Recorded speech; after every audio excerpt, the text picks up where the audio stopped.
வணக்கங்க. இன்னைக்கு பிப்ரவரி 1. இன்னைக்கு இத பார்க்கறச்ச நான் கோயம்புத்தூர்லேருந்து ஃப்ளைட்ல திரும்பி வந்துட்டுருப்பேன். ஏன்னா ஃபுல்லா இன்னைக்கு டிவியில டெஃபினட்டா பார்ப்பீங்க. அட்லீஸ்ட் ஒரு 2 டிவியில பார்ப்பீங்க. நெறைய பேர் மணி பேஜ்ல என்ன பார்ப்பீங்க. இன்னைக்கு நம்மளுக்கு பட்ஜெட். பட்ஜெட்னா என்ன? அப்படிங்கிறத முதல்ல உங்களுக்கு சொல்லிடுறேன்.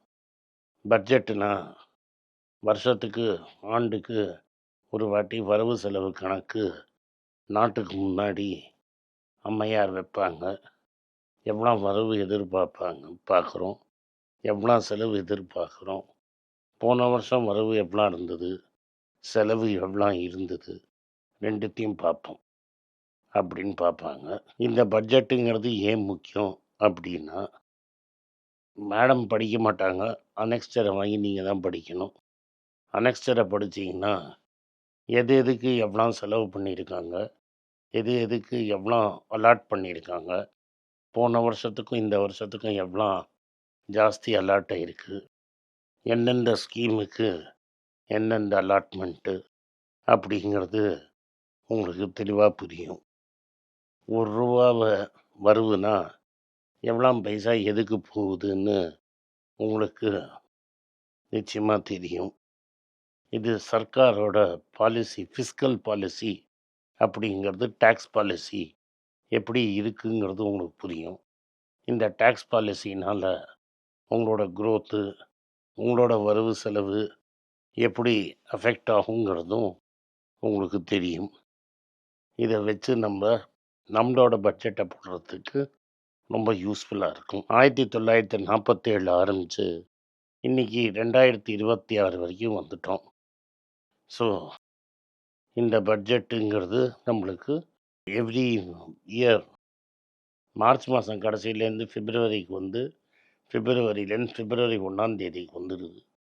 இதில் என்ன லாஜிக் சொல்கிறாங்கன்னா, இப்போவே பட்ஜெட்டு என்னன்னு தெரிஞ்சா 1ஆம் தேதியிலேயே செலவு பண்ணுறதுக்கு ஈஸியாக இருக்கும் அப்படின்னு சொல்கிறாங்க. இதெல்லாம் நடந்ததா நடக்கலையாங்கிறத பற்றி நம்ம பேச வேண்டாம்.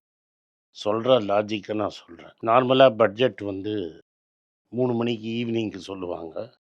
ஏன்னா, அதுதான் ட்ரெடிஷன் இருந்தது. அந்த ட்ரெடிஷன் என்னன்னா, இங்கிலாந்துலேருந்து நம்ம ஆட்சி பண்ணும்போது, இங்கே 3 மணிங்கிறச்ச லண்டனில் கார்த்தால இருக்கும். அதனால அப்படி பண்ணிட்டு இருந்தாங்க. இண்டிபெண்டன்ஸுக்கு அப்புறமும் அந்த ட்ரெடிஷன் கன்டின்யூ ஆச்சு. ஆனால் நீங்கள் மன்மோகன் சிங் ஸ்பீச் எல்லாம் பார்த்தீங்கன்னா, ஈவினிங் தான் இருக்கும். அதுக்கப்புறம் இப்போ இந்த அரசாங்கம் நாங்கள் இந்தியர்கள், நான் கார்த்தால 10 மணிக்கே படிப்பேன்னு படிக்கிறாங்க. இதுதான் மேட்டர். இன்னொன்று என்னென்னா, 3:30 மணிக்கு மேலே படித்தாங்கன்னா, கொஞ்சம் பட்ஜெட் செஷன்னு கொஞ்சம் ட்ரேடிங் வச்சுட்டு, நார்மலாக மார்க்கெட் அடுத்த நாள் தான் ரியாக்ட் ஆகும். ஆனால் நீங்கள் கார்த்தாலேயே படிக்க ஆரம்பிச்சிங்கன்னா, மார்க்கெட்டு கார்த்தாலேயே அப்படியே ஹார்ட் பம்பிங் மாதிரி மார்க்கெட்டு மேலேயும் கீழேயும் போகும். முன்னெல்லாம் ரயில்வே பட்ஜெட்டுன்னு தனியாக இருக்கும். இப்போ ரயில்வே பட்ஜெட்டையும் இந்த பட்ஜெட்டையும் சேர்த்துட்டாங்க. அதனால் ரயில்வேஸில் என்ன நடக்கிறதுங்கிறது நம்மளுக்கு தெரியாது. இப்போ விலைவாசி ரயில்வே டிக்கெட்டை ஏற்றிட்டாங்க. ஏன் ஏற்றிட்டாங்கன்னு ஆர்டிஐல கேட்டால், அது இராணுவ ரகசியங்கிற மாதிரி சொல்லி கொடுக்க முடியாதுன்னு சொல்லிட்டாங்க. இதுதான் பட்ஜெட். பட் இதுக்காக நான் உங்கள்கிட்ட பேசல. நம்மள இதை கேட்குற முக்கால்வாசி பேர் பட்ஜெட்டுன்னா என்னன்னு அவங்க வீட்டுக்கு ஒரு பட்ஜெட் போடணும். இந்த இயர்லி பட்ஜெட் மாதிரி வருஷம் பிகினிங், ஏதாவது ஜனவரி 1ஆம் தேதியோ ஏப்ரல் 1ஆம் தேதியோ உங்கள் வீட்டுக்கு ஒரு பட்ஜெட்டை நீங்கள் போடணும். உங்கள் பட்ஜெட்டை 3 மாதத்துக்கு ஒரு வாட்டி நீங்கள் சரியாக இருக்கான்னு பார்க்கணும். அந்த பட்ஜெட் படி தான் நம்ம நடக்கிறோமா, இந்த பட்ஜெட் போட்டது ஒன்று பண்ணுறது வேற அப்படின்னு நடக்கிறோமா அப்படிங்கிறத நீங்கள் பார்க்கணும். இந்த பட்ஜெட்டிங் ஜாப்பனீஸில் கேகே பூ அப்படிங்கிற ஒரு புஸ்தகம் இருக்குது.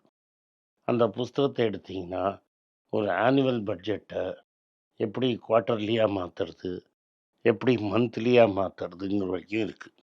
சில எக்ஸ்பென்சஸ்லாம் ஆனுவல். தீபாவளி வருஷத்துக்கு ஒரு வாட்டி வரும், பொங்கல் வருஷத்துக்கு ஒரு வாட்டி வரும், ஆனுவல் வெக்கேஷன் ஒரு வருஷத்துக்கு ஒரு வாட்டி வரும். இது மாதிரி ஸ்கூல் ஃபீஸ் ஒரேடியாக ஒரு வருஷத்துக்கு ஒரு வாட்டி கட்டிடலாம். இது மாதிரி ஆனுவல் எக்ஸ்பென்சஸ்லாம் தனியாக இருக்கும். ஹாஃப் இயர்லி எக்ஸ்பென்ஸ் தனியாக இருக்கும், குவார்ட்டர்லி எக்ஸ்பென்ஸ் தனியாக இருக்கும், மந்த்லி எக்ஸ்பென்ஸுங்கிறது தனியாக இருக்கும். இந்த கேகே பூவில் நீங்கள் இதெல்லாம் பண்ணிடலாம்.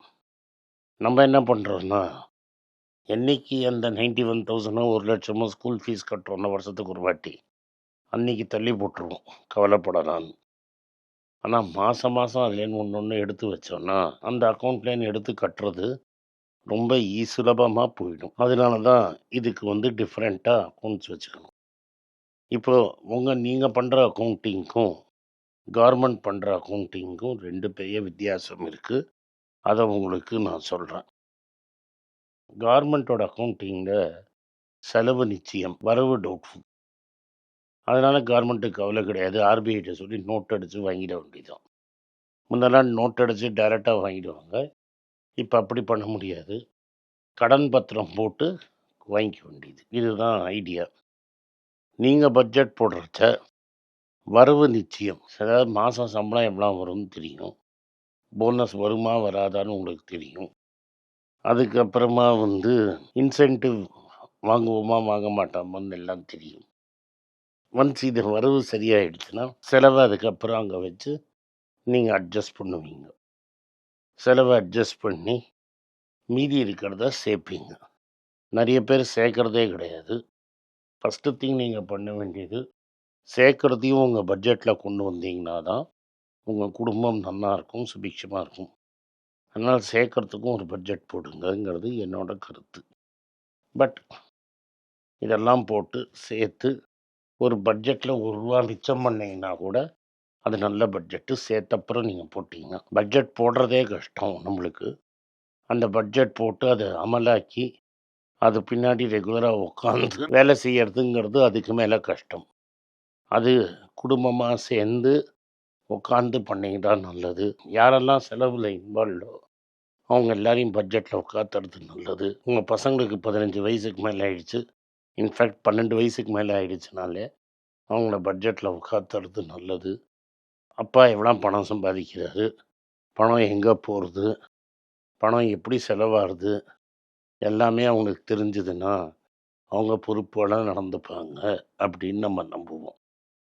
அதனால் ஒரு பட்ஜெட்டை நீங்களும் உங்கள் வீட்டில் திருவிழா மாதிரி நடத்தணுங்கிறது என்னோட ரிக்வெஸ்ட்டு.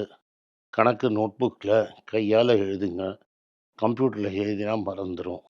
முடிஞ்ச வரைக்கும் செலவு பண்ணுறச்ச நோட்டை எண்ணி செலவு பண்ணுங்க. நோட்டை எண்ணி செலவு பண்ணிங்கன்னா வலிச்சது வலிக்கும். பிளாஸ்டிக் கார்டு யூஸ் பண்ணிங்கன்னா நம்ம செலவு பண்ணுறோமோ செலவு பண்ணலையோ அப்படிங்கிறது நம்மளுக்கு தெரியவே தெரியாது. அது பின்னாடி கொண்டு போய் துரதிர்ஷ்டத்தில் விடும். அதனால் செலவை கம்மி பண்ணுங்க. நீட்ஸ் அண்ட் வாண்ட்ஸை பசங்களுக்கு கரெக்டாக சொல்லி கொடுங்க. அதை கொண்டு போய் யூஸ் பண்ணுங்க. நன்றி, வணக்கம். வணக்கங்க. நான் டோட்டலாக 6 புஸ்தகம் எழுதியிருக்கேன். 3 இங்கிலீஷில், அதோட 3 தமிழ் டிரான்ஸ்லேஷன். யாருக்கெல்லாம் அந்த புஸ்தகத்தை வாங்கணும்னு நினைக்கிறீங்களோ கீழே இருக்கிற வாட்ஸ்அப் நம்பரில் கனெக்ட் பண்ணுங்கள். எங்கள் டீம் உங்களை கான்டாக்ட் பண்ணி இந்த புஸ்தகத்தை பற்றி டீட்டெயில்ஸ் கொடுப்பாங்க. இந்த புஸ்தகம் வேறு எங்கேயும் கிடைக்காது, வாங்கினா இங்கே தான் வாங்க முடியும். நன்றி, வணக்கம்.